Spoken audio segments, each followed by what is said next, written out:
Eh bien bonjour et bienvenue à Vidéotruc, la chaîne des trucs et astuces vidéo pour pouvoir filmer à bas prix. Et aujourd'hui je vais un petit peu déroger à la règle puisque je vous parle d'un objectif qui n'est pas particulièrement bon marché, qui coûte assez cher puisqu'il coûte aux alentours de 1200 €, plus ou moins. Il s'agit du Zoom Lumix 70-300. Alors pourquoi est-ce que j'ai choisi de travailler avec cet objectif qui coûte assez cher alors que l'on peut trouver moins cher?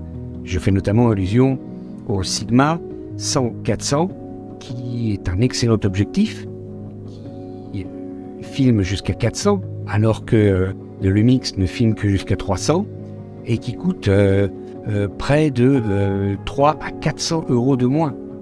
Pourquoi aller dépenser plus quand on peut apparemment avoir mieux? Alors en fait, pour répondre à cette question, il faut répondre à une autre question qui est la question qu'il faut se poser à chaque fois que l'on achète un objectif et surtout un zoom ou un téléobjectif. Quel est mon besoin? Pourquoi est-ce que j'ai besoin d'un téléobjectif? Qu'est-ce que je vais faire avec? Qu'est-ce que je vais filmer? Est-ce que c'est pour filmer du sport? Est-ce que c'est pour filmer des animaux? Est-ce que c'est pour filmer des gens qui seront à une certaine distance et quelle distance de moi? Est-ce que je vais travailler en lumière du jour ou en lumière de soir ou en lumière de nuit? Évidemment, toutes ces situations nécessiteront des capacités différentes à mon objectif. Et en fait, il faut que je définisse bien mon besoin afin de savoir exactement quel est l'objectif qu'il me faut. Je travaille avec une Lumix S5, premier du nom. Je n'ai pas encore la S5 Mark II. J'attends que la S5 Mark II X sorte pour vendre ma S5 et avoir un modèle X qui m'intéresse plus. En tout cas, les objectifs dont je vous parle sont évidemment valables avec tous les modèles de S5 et tous les modèles même de caméra full frame, étant donné que moi je suis donc en monture N. Les objectifs que j'utilise donc sont l'objectif de kit, qui est le 20-60 de Lumix, qui n'est pas un mauvais objectif. Il est un petit peu critiqué, surtout parce qu'il n'a pas une ouverture constante. Il ouvre à 3,5 et son ouverture n'est pas constante et va se resserrer, donc c'est pas très intéressant. On peut faire quand même pas mal de choses avec. En fait, jusqu'à ce que j'ai d'autres objectifs, je m'en suis pas mal sorti. Il est pas mal tout ce qui est du reportage, du documentaire, même de la vidéo d'entreprise ou institutionnelle, il fera l'affaire. J'ai un autre objectif, c'est le grand angle 16-28 de Sigma, qui est excellent, j'en suis très content, et c'est devenu mon objectif de prédilection pour les mariages, par exemple. Je sais que certains photographes aiment bien avoir des objectifs assez serrés, comme des 80, pour pouvoir photographier les sujets dans le mariage. Moi, je fais de la vidéo, et en vidéo, pour un mariage, je préfère être en grand angle. Un mariage, c'est... D'abord, un film, c'est raconter une histoire. Et un mariage, c'est des histoires de rencontres. La rencontre d'un couple, la rencontre avec des familles, la rencontre avec des amis. C'est tout cela qu'on filme. Et c'est donc toujours quelqu'un par rapport à quelqu'un d'autre. Des gens qui se retrouvent, qui s'embrassent, ou qui rigolent ensemble, ou qui vont trinquer ensemble, ou qui vont danser ensemble. Donc j'ai besoin quand même d'un objectif assez large. Et ce zoom de Sigma est absolument excellent, très bonne qualité, et il a quand même une plage assez intéressante qui m'offre une certaine variété de largeur, et donc je m'en sers pratiquement tout le temps pour les mariages. J'ai également un objectif prime à 50 mm, qui est mon fameux Mikey, dont j'ai déjà parlé dans une autre vidéo. Vous avez le lien ici, qui est un objectif dont je suis très très content. Mais voilà, il y a une série de productions que je ne peux pas faire parce que je ne suis pas équipé en objectif pour. C'est dès que je dois filmer un sujet à plus de 4 mètres. Je pourrais le voir de loin, au large, au petit. Mais si je dois commencer à resserrer dessus, je serai coincé. Donc à plus de 4 mètres, ça va être tout ce qui est de l'ordre, je dirais, de la scène, des spectacles, des concerts de musique, des chanteurs, des numéros de danse, mais aussi des conférences, des galas, des congrès, des colloques, et même parfois des dîners de fundraising. Des fois, vous ne pouvez pas vous mettre juste devant les personnes qui vont se mettre à parler. On vous demande parfois d'être dans un coin discret dans la salle et de filmer tout le monde discrètement. Avec les objectifs que je possède et que j'ai cités, je peux absolument rien faire. Donc il me faut un zoom. La particularité de tout ce que je vous ai dit, c'est que je filme en lumière d'intérieur. Je ne suis pas en extérieur, mais en intérieur. Donc il me faut des objectifs qui soient assez lumineux. Alors c'est vrai que les scènes de théâtre sont quand même bien éclairées. Ça règle un des problèmes de luminosité, mais par exemple pour tout ce qui est des congrès ou des colloques, c'est pas forcément le cas. Très souvent, vous avez des colloques ou des congrès ou des conférences qui sont faites des fois par exemple dans des salons d'hôtel. Ou alors là, c'est absolument l'inverse. Il y a absolument un éclairage qui n'est pas fort du tout, qui est plutôt assez intimiste. Et soit vous amenez de l'éclairage fort, mais alors ça vous allez en foutre plein la gueule, soit c'est pas possible. Des fois, on vous appelle à la dernière minute, vous devez arriver discrètement, avec du matériel tout prêt. Vous n'avez pas le choix. Il vous faut un bon objectif qui puisse assez bien réagir à la lumière. Je signale aussi, même pour la scène, il y a quelques semaines, j'ai dû filmer un concert. Pendant le concert, il y avait un écran qui était au-dessus des musiciens et qui projetait des extraits de films. Eh bien, les musiciens qui étaient à l'arrière avaient une espèce d'ombre qui était projetée par l'écran. On ne les voyait pas beaucoup. Et heureusement que j'avais un objectif qui était quand même assez lumineux et bien sûr les capacités du Lumix S5 pour pouvoir sauver le coup. Sinon, ils auraient été dans l'ombre et on n'aurait rien vu du tout. Voilà. Donc, voilà mes besoins. Donc, évidemment, quand j'ai voulu m'acheter un objectif zoom, au choix naturel, c'est porté sur le Sigma. D'abord, parce que c'est celui qui filme le plus loin, il va jusqu'à 400, mais aussi parce que c'est le moins cher. On le trouve plus ou moins autour des 800 €. Alors que le Mix coûte lui 1200 €. Il y a entre 300 et 400 € de différence en fonction des magasins. Ça fait quand même une très grosse différence. Donc évidemment, on regarde à deux fois à la dépense. Mais quand j'ai commencé à rentrer dans les paramètres des différents objectifs, je me suis rendu compte que le Lumix, qui est quand même beaucoup plus cher, avait un certain nombre de choses qui m'intéressaient plus. Alors oui, c'est vrai, il ne filme que jusqu'à 300 et pas jusqu'à 400. Mais par contre, il commence plus tôt. Autant le Sigma, qui va jusqu'à 400, ne commence qu'à 100 mm, il va de 100 jusqu'à 400, que le Lumix, lui, commence de 70 et va jusqu'à 300. Dans mon cas, c'est plus intéressant de commencer à 70. Pourquoi ? Parce que quand je filme un concert, un spectacle, même une conférence, il y a toujours un moment où j'aime bien faire un zoom arrière et voir le public. Et voir qu'il y a une interaction entre le public et le chanteur ou l'artiste ou le conférencier. Si je filme à 100, si le point de départ est 100, j'aurai pas assez de recul, c'est sûr, pour avoir le public. Ou alors vraiment j'aurai une tête, je verrai rien. À 70, c'est pas énorme, mais je peux quand même avoir un petit peu de recul et avoir dans le même plan à la fois mon artiste et les premiers rangs qu'on verra applaudir, voire même chanter en même temps que le chanteur ou réagir. Et ça, c'est important dans la mise en scène que je fais. Deuxième point, qui est plus important, et je pense que vous l'avez compris à travers ce que j'ai dit avant, ça va être la luminosité. Et là, c'est vrai qu'il y a une grande différence entre les objectifs au niveau de la luminosité. Le Sigma 100-400 a une focale de 5 et va jusqu'à 6.3. Déjà, quand même assez sombre.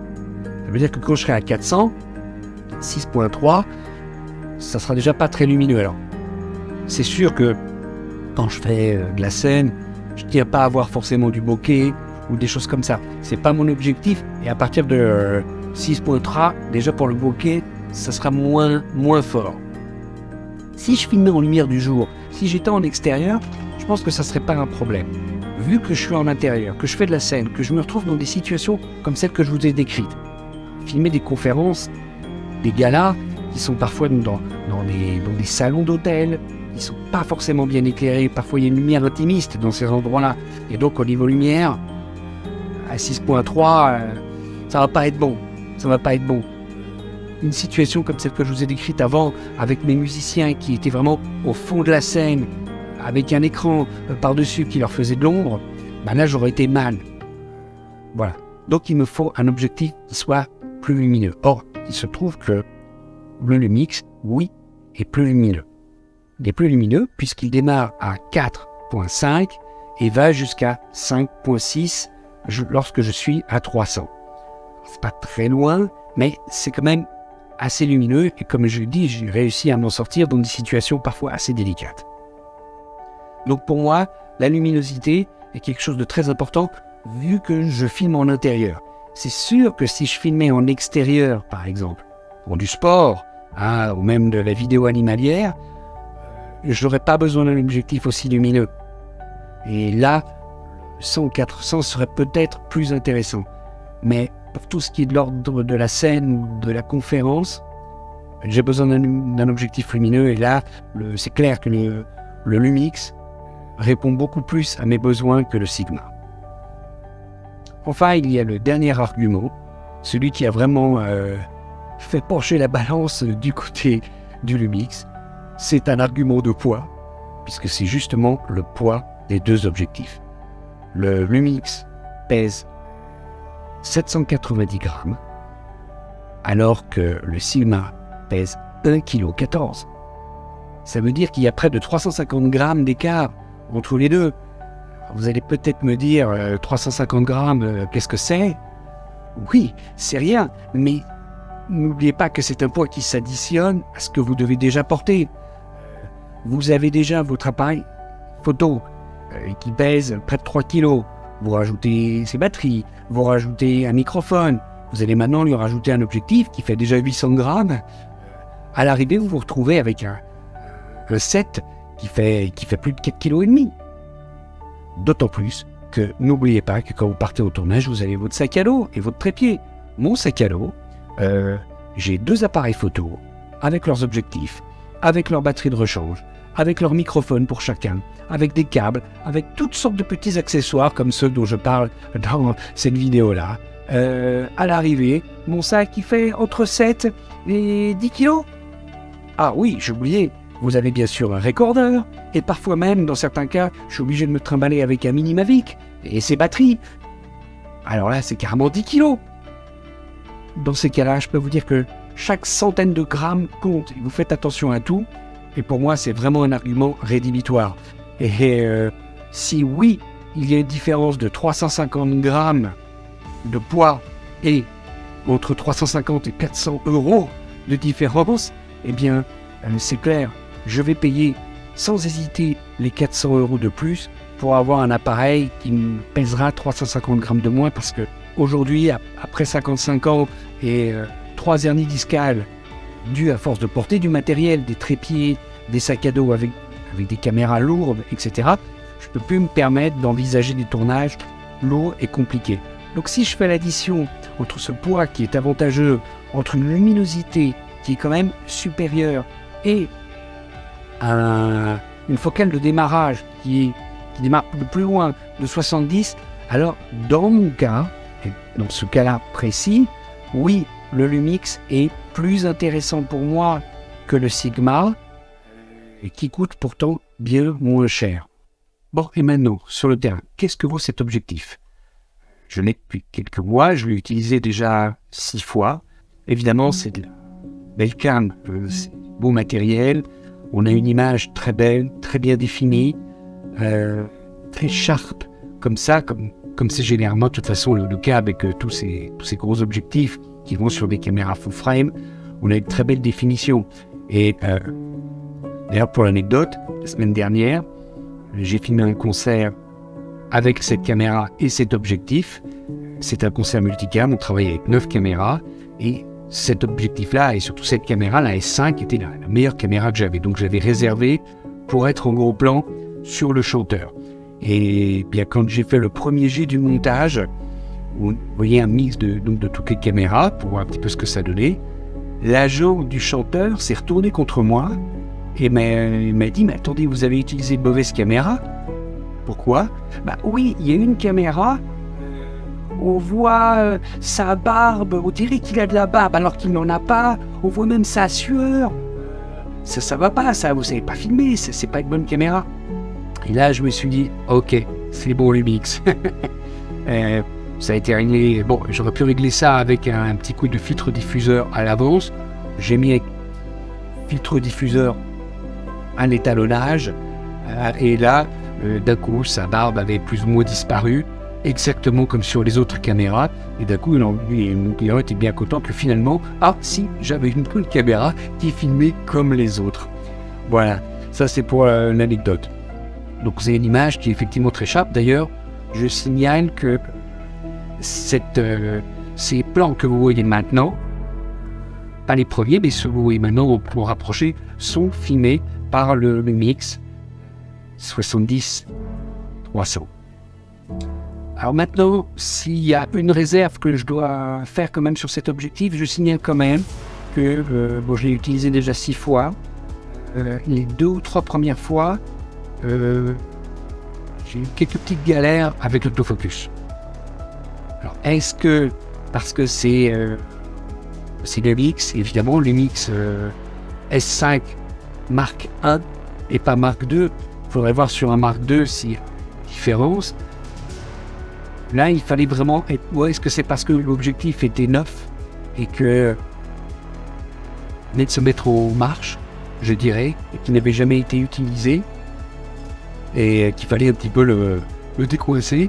En tout cas, je veux dire que les 2 ou 3 premières fois, il fallait vraiment faire attention à l'autofocus. Donc, non seulement quand on travaille au téléobjectif, c'est pas évident, il faut bien suivre, mais en plus, vous devez être très concentré, toujours avec le doigt, à refaire la mise au point sur l'écran ou avec la bague, en fonction de votre façon de travailler ou des corps où vous êtes. C'est pas évident et je le signale quand même. Ça m'a été un petit peu difficile les 2 ou 3 premières fois. À partir de la 4e fois, j'ai commencé à avoir moins de problèmes. Surprise. Et la semaine dernière, c'était la 6e fois que je m'en servais, j'ai pratiquement pas eu de problème du tout. L'autofocus fonctionnait relativement bien. Alors, est-ce que c'est parce que j'étais à une autre distance ? J'ai quand même dû, à des moments, faire des poursuites et passer du chanteur à des instruments ou des musiciens. J'ai pas eu trop de problèmes d'autofocus, alors que les 2 ou 3 premières fois, oui, je me suis un petit peu galéré. Je le signale. Est-ce que ce problème va être terminé maintenant que l'objectif a été un peu utilisé ? Je suis curieux de le voir. Est-ce qu'avec la Mark II, ça fait même problème ou au contraire, il n'y a plus de problème du tout ? Je suis curieux de savoir si vous-même vous utilisez cet objectif avec un Lumix S5 Mark II, écrivez-le nous pour nous dire ce que vous en pensez, comment ça fonctionne chez vous. Si vous travaillez par contre avec le Sigma, ça m'intéresse aussi d'avoir votre avis et savoir ce que vous en pensez. Voilà, ce vidéo truc est terminé. J'espère que ça vous a été utile et je vous dis à bientôt et bon tournage.